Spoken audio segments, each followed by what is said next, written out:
ਮਾਮਾ ਤੇ ਉਹਦਾ ਭਾਂਜਾ ਆਪਣੇ ਛੋਟੇ ਜਿਹੇ ਛੱਪਰ ਵਿੱਚ ਬਹਿ ਕੇ ਆਪਣੇ ਖਰਾਬ ਹਾਲਾਤ ਉੱਤੇ ਮਾਤਮ ਕਰ ਰਹੇ ਸਨ। ਓਏ ਭਾਂਜਿਆ, ਮੇਰੀ ਤੇ ਕਿਸਮਤ ਹੀ ਖਰਾਬ ਏ। ਪਹਿਲੇ ਸਾਡਾ ਬਾਈ ਘਰ ਵਿਕ ਗਿਆ ਤੇ ਹੁਣ ਅਸੀਂ ਸੜਕ ਉੱਤੇ ਆ ਗਏ। ਮੈਨੂੰ ਦੱਸ, ਅਸੀਂ ਇਸ ਗਰਮੀ ਵਿੱਚ ਸੌਖੀ ਰੋਟੀ ਖਾ ਕੇ ਕਦੋਂ ਤੱਕ ਗੁਜ਼ਾਰਾ ਕਰਾਂਗੇ? ਮਾਮਾ ਜੀ, ਤੁਸੀਂ ਇੰਨੇ ਪਰੇਸ਼ਾਨ ਨਾ ਹੋਵੋ। ਅਸੀਂ ਸਬਰ ਕਰਾਂਗੇ ਤੇ ਕੋਈ ਮਿਹਨਤ ਦਾ ਕੰਮ ਲੱਭਾਂਗੇ। ਅੱਲਾਹ ਪਾਕ ਸਾਡੇ ਉੱਤੇ ਰਹਿਮ ਕਰੇਗਾ ਤੇ ਕੋਈ ਨਾ ਕੋਈ ਨਵਾਂ ਰਸਤਾ ਲਾਜ਼ਮੀ ਨਿਕਾਲੇਗਾ। ਓਏ, ਮਿਹਨਤ ਤੇ ਤੇਰੇ ਇਸ ਮਾਮਾ ਤੋਂ ਬਿਲਕੁਲ ਨਹੀਂ ਹੁੰਦੀ। ਕਾਸ਼ ਗੈਬ ਤੋਂ ਕੋਈ ਐਸਾ ਮੌਜਜ਼ਾ ਹੋ ਜਾਏ ਕਿ ਅਸੀਂ ਬਗੈਰ ਕੁਝ ਕੀਤੇ ਰਾਤੋਂ ਰਾਤ ਪਿੰਡ ਦੇ ਸਭ ਤੋਂ ਵੱਡੇ ਸੇਠ ਬਣ ਜਾਈਏ। ਮਾਮਾ ਜੀ, ਰਾਤੋਂ ਰਾਤ ਅਮੀਰ ਹੋਣ ਵਾਲੇ ਚੱਕਰਾਂ ਵਿੱਚ ਹਮੇਸ਼ਾ ਬੰਦੇ ਨੂੰ ਵੱਡਾ ਚੂਨਾ ਹੀ ਲੱਗਦਾ ਹੈ। ਇਸ ਲਈ ਵੱਡੇ ਵੱਡੇ ਖ਼ਾਬ ਦੇਖਣਾ ਛੱਡੋ ਤੇ ਜਿਹੜੀ ਸੌਖੀ ਰੋਟੀ ਮਿਲ ਰਹੀ ਹੈ ਉਹਦੀ ਕਦਰ ਕਰੋ। ਤੂੰ ਤੇ ਹਮੇਸ਼ਾ ਨਾਈ ਦੀਆਂ ਹੀ ਮਾਰਦਾ ਰਹਿੰਦਾ ਹੈ। ਮੈਨੂੰ ਪੂਰਾ ਯਕੀਨ ਹੈ ਕਿ ਕੋਈ ਨਾ ਕੋਈ ਗੈਬੀ ਮਦਦ ਆਏਗੀ ਤੇ ਸਾਡੇ ਦਿਨ ਬਦਲਾਂਗੇ। ਤੂੰ ਬਸ ਖਾਮੋਸ਼ ਹੋ ਕੇ ਬਹਿ ਜਾ।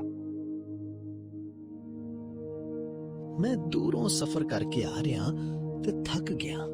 ਥੋੜਾ ਜਿਹਾ ਠੰਡਾ ਪਾਣੀ ਪੀਣ ਲਈ ਮਿਲ ਜਾਏਗਾ? ਰੱਬ ਤੁਹਾਡਾ ਭਲਾ ਕਰੇਗਾ। ਤੁਸੀਂ ਇਸ ਚਾਰਪਾਈ ਉੱਤੇ ਬੈਠੋ ਤੇ ਆਰਾਮ ਕਰੋ। ਠੰਡਾ ਪਾਣੀ ਲੈ ਕੇ ਆਂਦਾ। ਤੁਸੀਂ ਬਿਲਕੁਲ ਫਿਕਰ ਨਾ ਕਰੋ। ਬਾਬਾ ਜੀ, ਤੁਸੀਂ ਇਸ ਪੁਰਾਣੇ ਮੱਟੀ ਦੇ ਮਟਕੇ ਨੂੰ ਇੰਨਾ ਸੰਭਾਲ ਕੇ ਕਿਉਂ ਰੱਖਿਆ? ਕੀ ਇਹਦੇ ਵਿੱਚ ਕੋਈ ਸੋਨੇ ਦੇ ਸਿੱਕੇ ਛਿਪੇ ਹੋਏ ਨੇ ਜਾਂ ਇਹ ਕੋਈ ਆਮ ਮਟਕਾ ਹੈ? ਪੁੱਤਰ, ਇਹ ਕੋਈ ਆਮ ਮਟਕਾ ਨਹੀਂ ਹੈ।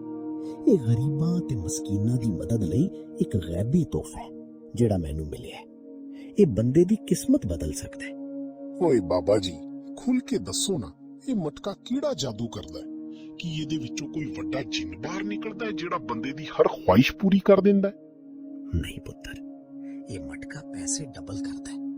ਪਰ ਯਾਦ ਰੱਖਣਾ, ਜੇ ਇਹਦੇ ਵਿੱਚ ਲਾਲਚ ਜਾਂ ਨੀਅਤ ਖਰਾਬੀ ਪਾਵੋਗੇ ਕਿ ਇਹ ਤੁਹਾਡਾ ਸਭ ਕੁਝ ਤਬਾਹ ਬਰਬਾਦ ਕਰਕੇ ਰੱਖ ਦੇਵੇਗਾ।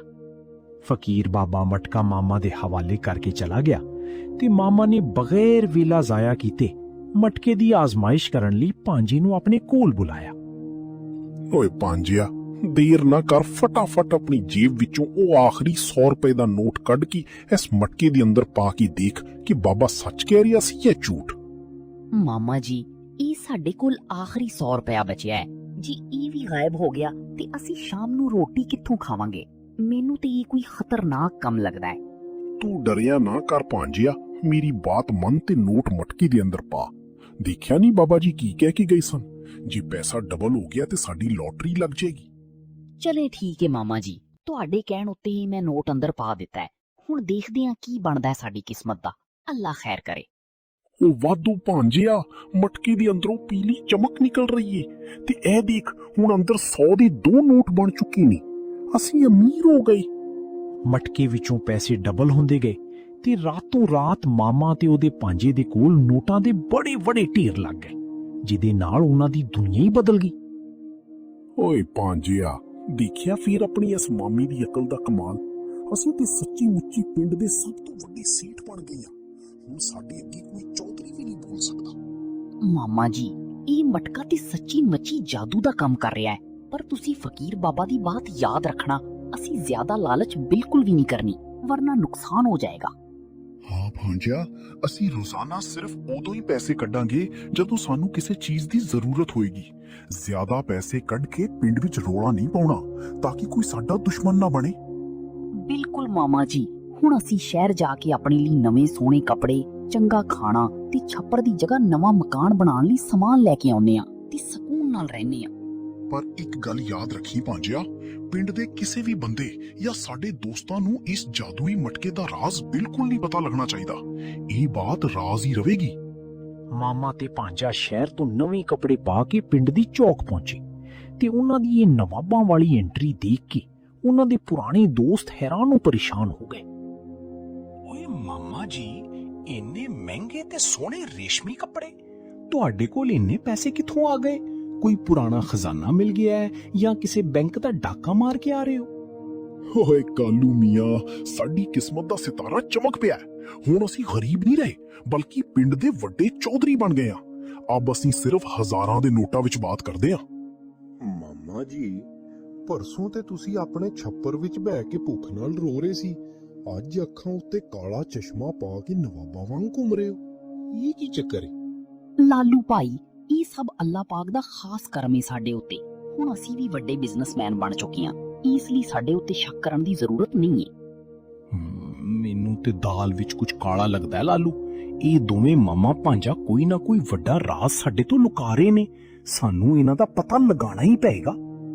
ਚੌਕ ਉਤੇ ਮਾਮਾ ਦਾ ਫਖਰ ਤੇ ਅਕੜ ਦੇਖਣ ਤੋਂ ਬਾਅਦ ਕਾਲੂ ਤੇ ਲਾਲੂ ਦੇ ਦਿਲ ਵਿੱਚ ਹਸਦ ਤੇ ਸ਼ੱਕ ਦਾ ਕੀੜਾ ਛਿਰ ਪਿਆ ਤੇ ਉਹ ਰਾਜ਼ ਮਾਲੂਮ ਕਰਨ ਦਾ ਸੋਚਣ ਲੱਗੇ। ਓਏ ਲਾਲੂ, ਇਹ ਮਾਮਾ ਤੇ ਉਹਦਾ ਭਾਂਜਾ ਇੰਨੀ ਜਲਦੀ ਅਮੀਰ ਕੈਸੇ ਹੋ ਗਏ?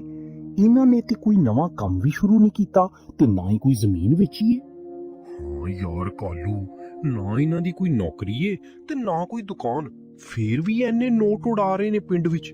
ਮੈਨੂੰ ਤੇ ਲੱਗਦਾ ਹੈ ਇਹਨਾਂ ਨੂੰ ਕੋਈ ਚੋਰੀ ਦਾ ਮਾਲ ਮਿਲ ਗਿਆ। ਅੱਜ ਰਾਤ ਅਸੀਂ ਖਾਮੋਸ਼ੀ ਨਾਲ ਇਹਨਾਂ ਦੇ ਛੱਪੜ ਦੇ ਬਾਹਰ ਜਾ ਕੇ ਖਿੜਕੀ ਤੋਂ ਛੁਪ ਕੇ ਦੇਖਾਂਗੇ ਕਿ ਰਾਤ ਨੂੰ ਇਹ ਦੋਵੇਂ ਅੰਦਰ ਕੀ ਕੰਮ ਕਰਦੇ ਨੇ। ਹਾਂ, ਇਹ ਬਿਲਕੁਲ ਠੀਕ ਰਹੇਗਾ। ਉਹ ਰਾਤ ਨੂੰ ਜਿਹੜਾ ਵੀ ਕੰਮ ਕਰਦੇ ਨੇ ਸਾਨੂੰ ਸਭ ਸੱਚ ਪਤਾ ਚੱਲ ਜਾਏਗਾ। ਫਿਰ ਅਸੀਂ ਵੀ ਅਮੀਰ ਬਣਨ ਦਾ ਤਰੀਕਾ ਲੱਭਾਂਗੇ। ਜੇ ਕੋਈ ਚੋਰੀ ਜਾਂ ਗਲਤ ਕੰਮ ਹੋਇਆ ਤੇ ਅਸੀਂ ਸਿੱਧਾ ਜਾ ਕੇ ਚੌਧਰੀ ਗਫਾਰ ਨੂੰ ਦੱਸਾਂਗੇ ਤੇ ਉਹਦੇ ਤੋਂ ਬੜਾ ਇਨਾਮ ਲਵਾਂਗੇ। ਚਲੋ ਰਾਤ ਦਾ ਇੰਤਜ਼ਾਰ ਕਰਨੇ ਆ। ਰਾਤ ਦੇ ਅੰਧੇਰੇ ਵਿੱਚ ਕਾਲੂ ਤੇ ਲਾਲੂ ਅੰਦਰ ਦੇਖਦੇ ਨੇ ਤੇ ਉਹਨਾਂ ਦੇ ਸਾਹਮਣੇ ਜਾਦੂਈ ਮਟਕੇ ਦਾ ਰਾਜ਼ ਖੁੱਲ ਕੇ ਸਾਹਮਣੇ ਆ ਜਾਂਦਾ ਹੈ। ਮਾਮਾ ਜੀ, ਆ ਬਹੁਤ ਪੈਸੇ ਹੋ ਗਏ ਨੇ ਸਾਡੇ ਕੋਲ। ਮੇਰੇ ਖਿਆਲ ਨਾਲ ਸਾਨੂੰ ਹੁਣ ਲਾਲਚ ਨਹੀਂ ਕਰਨੀ ਚਾਹੀਦੀ। ਫਕੀਰ ਬਾਬਾ ਨੇ ਮਨਾ ਕੀਤਾ ਸੀ ਕਿ ਜ਼ਿਆਦਾ ਪੈਸੇ ਨਾ ਨਿਕਾਲਣਾ। ਓਏ ਲਾਲੂ, ਦੇਖ, ਉਹ ਮਟਕਾ ਤੇ ਨੋਟ ਨੂੰ ਪਾਉਣ ਦੀ ਡਬਲ ਕਰ ਰਿਹਾ ਹੈ। ਇਹ ਤੇ ਕੋਈ ਜਾਦੂਈ ਚੀਜ਼ ਲੱਗਦੀ ਹੈ। ਇਹ ਤੇ ਕਮਾਲ ਦਾ ਮਟਕਾ ਹੈ। ਹਾਂ ਯਾਰ, ਇਹ ਤੇ ਜਾਦੂਈ ਮਟਕਾ ਹੈ। ਚਲੋ ਹੁਣੇ ਭੱਜ ਕੇ ਚੌਧਰੀ ਗਫਾਰ ਨੂੰ ਦੱਸਦੇ ਹਾਂ। ਉਹ ਇਹ ਸੁਣ ਕੇ ਸਾਨੂੰ ਵੱਡਾ ਇਨਾਮ ਦੇਵੇਗਾ। ਚਲੋ ਜਲਦੀ ਕਰੋ। ਹਾਂ ਚਲੋ ਫਟਾਫਟ। ਚੌਧਰੀ ਇਹ ਖਬਰ ਸੁਣ ਕੇ ਬਹੁਤ ਖੁਸ਼ ਹੋਏਗਾ ਤੇ ਮਾਮਾ ਤੇ ਉਹਦੇ ਭਾਂਜੇ ਤੋਂ ਇਹ ਜਾਦੂਈ ਮਟਕਾ ਛੀਨ ਕੇ ਆਪਣੇ ਕਬਜ਼ੇ ਵਿੱਚ ਲੈ ਲਵੇਗਾ। ਕਾਲੂ ਤੇ ਲਾਲੂ ਚੌਧਰੀ ਗਫਾਰ ਦੇ ਡੇਰੇ ਉੱਤੇ ਪਹੁੰਚੇ ਤੇ ਉਹਨੂੰ ਜਾਦੂਈ ਮਟਕੇ ਦੀ ਪੂਰੀ ਬਾਤ ਤਫਸੀਲਾਂ ਨਾਲ ਸੁਣਾ ਦਿੱਤੀ। ਓਏ ਕੀ ਬਕਵਾਸ ਕਰ ਰਹੇ ਹੋ? ਜਾਦੂਈ ਮਟਕਾ ਜਿਹੜਾ ਪੈਸੇ ਡਬਲ ਕਰਦਾ ਹੈ? ਕੀ ਇਹ ਸੱਚ ਕਹਿ ਰਹੇ ਹੋ ਤੁਸੀਂ ਜਾਂ ਮੇਰੇ ਨਾਲ ਕੋਈ ਮਜ਼ਾਕ ਕਰ ਰਹੇ ਹੋ? ਜੀ ਚੌਧਰੀ ਸਾਹਿਬ, ਅਸੀਂ ਆਪਣੀਆਂ ਅੱਖਾਂ ਨਾਲ ਦੇਖਿਆ। ਉਹ ਮਟਕੇ ਵਿੱਚ 100 ਜਾਂ 500 ਦਾ ਨੋਟ ਪਾਉਂਦੇ ਨੇ ਤੇ ਉਹ ਫੌਰਨ ਡਬਲ ਹੋ ਕੇ ਬਾਹਰ ਨਿਕਲ ਆਉਂਦਾ ਹੈ। ਹਾਂ ਚੌਧਰੀ ਸਾਹਿਬ, ਉਹ ਫਕੀਰਾਂ ਵਰਗੇ ਮਾਮਾ ਤੇ ਉਹਦਾ ਭਾਂਜਾ ਰਾਤ ਨੂੰ ਉਹਦੇ ਵਿੱਚੋਂ ਹਜ਼ਾਰਾਂ ਰੁਪਏ ਕੱਢ ਕੇ ਅਮੀਰ ਹੋ ਰਹੇ ਨੇ। ਤੁਸੀਂ ਵੀ ਉਹ ਮਟਕਾ ਲੈ ਲਓ। ਉਹ ਜਾਦੂਈ ਮਟਕਾ ਇਹਨਾਂ ਕਬਾੜੀਆਂ ਕੋਲ ਨਹੀਂ, ਬਲਕਿ ਮੇਰੇ ਵਰਗੇ ਪਿੰਡ ਦੇ ਚੌਧਰੀ ਦੇ ਡੇਰੇ ਉੱਤੇ ਹੋਣਾ ਚਾਹੀਦਾ ਹੈ। ਮੈਂ ਉਹਦੇ ਨਾਲ ਅਰਬਪਤੀ ਬਣ ਜਾਵਾਂਗਾ। ਚੌਧਰੀ ਸਾਹਿਬ, ਤੁਸੀਂ ਅੱਜ ਰਾਤ ਖਾਮੋਸ਼ੀ ਨਾਲ ਜਾ ਕੇ ਉਹ ਮਟਕਾ ਚੋਰੀ ਕਰ ਲਓ ਤੇ ਪੂਰੇ ਮੁਲਕ ਦੇ ਸਭ ਤੋਂ ਅਮੀਰ ਬੰਦੇ ਬਣ ਜਾਓ। ਫਿਰ ਸਾਨੂੰ ਵੀ ਕੁਝ ਇਨਾਮ ਦੇ ਦੇਣਾ। ਚੌਧਰੀ ਗਫਾਰ ਰਾਤ ਨੂੰ ਛੱਪੜ ਤੋਂ ਮਟਕਾ ਚੋਰੀ ਕਰਕੇ ਲੈ ਆਇਆ ਤੇ ਆਪਣੇ ਡੇਰੇ ਤੇ ਨੋਟਾਂ ਦੀ ਪੂਰੀ ਤਿਜੋਰੀ ਖੋਲ ਕੇ ਬੈਠ ਗਿਆ। अब मैं इस पूरे पिंड ਦਾ ਹੀ ਨਹੀਂ ਬਲਕਿ ਪੂਰੇ ਮੁਲਕ ਦਾ ਸਭ ਤੋਂ ਅਮੀਰ ਤੇ ਤਾਕਤਵਰ ਚੌਧਰੀ ਬਣ ਜਾਵਾਂਗਾ। ਕਿਸੇ ਵਿੱਚ ਮੇਰੀ ਬਰਾਬਰੀ ਕਰਨ ਦੀ ਹਿੰਮਤ ਨਹੀਂ ਰਹੇਗੀ। ਮੈਂ ਇਸ ਮਟਕੇ ਵਿੱਚ 1-200 ਨਹੀਂ ਬਲਕਿ ਆਪਣੀ ਤਿਜੋਰੀ ਦੇ ਸਾਰੇ ਲੱਖਾਂ ਰੁਪਏ ਇੱਕ ਸਾਥ ਹੀ ਪਾ ਦਿੰਦਾ ਤਾਂ ਕਿ 21 ਝਟਕੇ ਵਿੱਚ ਕਰੋੜਾਂ ਰੁਪਏ ਬਣ ਜਾਣ। ਚੌਧਰੀ ਨੇ ਲਾਲਚ ਵਿੱਚ ਆ ਕੇ ਆਪਣੇ ਸਾਰੇ ਪੈਸੇ ਮਟਕੇ ਵਿੱਚ ਪਾ ਦਿੱਤੇ, ਪਰ ਫਕੀਰ ਦੀ ਬਾਤ ਸੱਚੀ ਸਾਬਤ ਹੋਈ ਤੇ ਮਟਕਾ ਗੁੱਸੇ ਵਿੱਚ ਆ ਗਿਆ। ਓਏ ਕੀ ਹੋ ਰਿਹਾ ਹੈ? ਮਟਕੇ ਦੇ ਅੰਦਰੋਂ ਪੈਸੇ ਡਬਲ ਹੋਣ ਦੀ ਬਜਾਏ ਲਾਲ ਤੇ ਕਾਲਾ ਕਾਲਾ ਧੂਆਂ ਕਿਉਂ ਨਿਕਲ ਰਿਹਾ ਹੈ? ਇਹ ਤਾਂ ਆਗ ਲੱਗ ਗਈ ਹੈ। ਓਏ ਬਚਾਓ, ਮਟਕੇ ਵਿੱਚੋਂ ਤਾਂ ਧਮਾਕੇ ਹੋ ਰਹੇ ਨੇ ਤੇ ਮੇਰੇ ਸਾਰੇ ਲੱਖਾਂ ਰੁਪਏ ਜਲ ਕੇ ਰਾਖ ਹੋ ਰਹੇ ਨੇ। ਕੋਈ ਪਾਣੀ ਲੈ ਕੇ ਆਓ, ਮੇਰਾ ਸਭ ਤਬਾਹ ਹੋ ਗਿਆ। ਧਮਾਕਿਆਂ ਦੀ ਆਵਾਜ਼ ਸੁਣ ਕੇ ਮਾਮਾ ਤੇ ਉਹਦਾ ਭਾਂਜਾ ਭੱਜਦੇ ਹੋਏ ਚੌਧਰੀ ਗਫਾਰ ਦੇ ਡੇਰੇ ਉੱਤੇ ਪਹੁੰਚੇ ਤੇ ਉਹਨਾਂ ਦਾ ਮੰਜ਼ਰ ਦੇਖ ਕੇ ਹੈਰਾਨ ਰਹਿ ਗਏ। ਓਏ ਚੌਧਰੀ, ਤੂੰ ਸਾਡਾ ਜਾਦੂਈ ਮਟਕਾ ਚੋਰੀ ਕਰਕੇ ਲਿਆਇਆ ਸੀ। ਇਹ ਕੀ ਹਸ਼ਰ ਕਰ ਦਿੱਤਾ ਏ ਇਹਦਾ? ਸਾਡਾ ਮਟਕਾ ਤਬਾਹ ਕਰ ਦਿੱਤਾ ਏ ਤੂੰ। ਚੌਧਰੀ ਸਾਹਿਬ, ਫਕੀਰ ਬਾਬਾ ਨੇ ਸਾਨੂੰ ਮਨਾ ਕੀਤਾ ਸੀ ਕਿ ਇਹਦੇ ਵਿੱਚ ਲਾਲਚ ਪਾਓਗੇ ਤੇ ਸਭ ਤਬਾਹ ਹੋ ਜਾਏਗਾ। ਤੁਸੀਂ ਲਾਲਚ ਕੀਤੀ ਤੇ ਆਪਣੇ ਸਾਰੇ ਪੈਸੇ ਵੀ ਜਲਾ ਦਿੱਤੇ। ਮੈਨੂੰ ਮਾਫ ਕਰ ਦਿਓ ਮਾਮਾ ਜੀ। ਮੇਰੇ ਲਾਲਚ ਨੇ ਮੇਰਾ ਆਪਣਾ ਵੀ ਸਾਰਾ ਰੁਪਇਆ ਪੈਸਾ ਜਲਾ ਕੇ ਰਾਖ ਕਰ ਦਿੱਤਾ ਹੈ। ਮੈਂ ਤਬਾਹ ਹੋ ਗਿਆ। ਮੇਰੀ ਅਕਲ ਉੱਤੇ ਪੱਥਰ ਪੜ ਗਏ ਸਨ।